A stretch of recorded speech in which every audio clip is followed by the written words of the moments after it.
Venerable Asclepius and James of Syria. February 27th, two Syrian ascetics, disciples of Saint Maron, dedicate their lives to extreme solitude and self-denial in the wilderness, receiving from God the grace to heal and to endure the elements. A heads up in the spirit of transparency. Please be advised that this content may include ascetic extremes such as living in a covered pit, enduring the elements under the open sky, and wearing heavy iron chains. In the 5th century, in the wilderness near Syria, lived two holy men, Asclepius and James. They were disciples of the Venerable Maron, whose memory the Church keeps on February 14th. Asclepius and James dedicated their lives to prayer, fasting, and solitude, following the rigorous path of asceticism that marked the early Syrian Church. The Orthodox Church commemorates them on February 27th. Venerable Asclepius, in imitation of his teacher, embraced a life of severe asceticism. He chose a covered pit as his dwelling, a place he seldom left.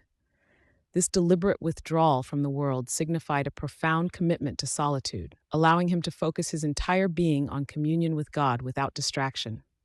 His daily life was marked by extreme simplicity and deprivation. He owned only a single mat for sleeping, a testament to his rejection of worldly possessions and comforts. His sustenance consisted solely of lentils soaked in water, a diet chosen for its austerity and as a means of subduing the body for the sake of the spirit. Through his deep humility and persistent spiritual labors, God granted him the gift of healing. Many people, burdened by illnesses, sought him out.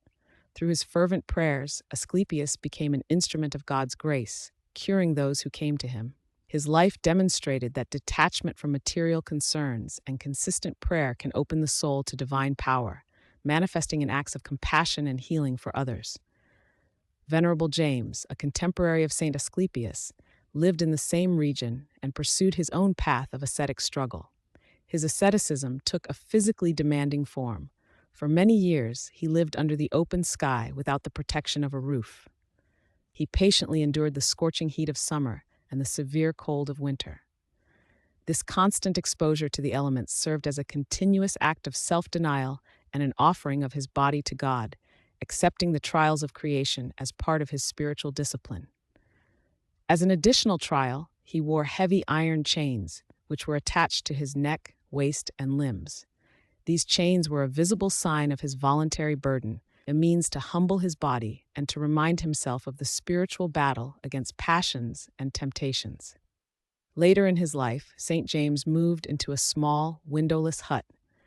This change provided a different kind of solitude, allowing him to continue his spiritual struggles in a more enclosed and focused environment, perhaps shifting his emphasis from external endurance to deeper internal contemplation and prayer. Both Saints Asclepius and James stand as examples of the rigorous ascetic tradition of the early Syrian Church. Their lives were a testament to profound faith and a complete denial of worldly comforts. They sought not earthly rewards, but spiritual communion with God. Their distinct yet equally demanding ascetic practices illustrate the varied paths through which individuals can pursue holiness and draw near to the divine.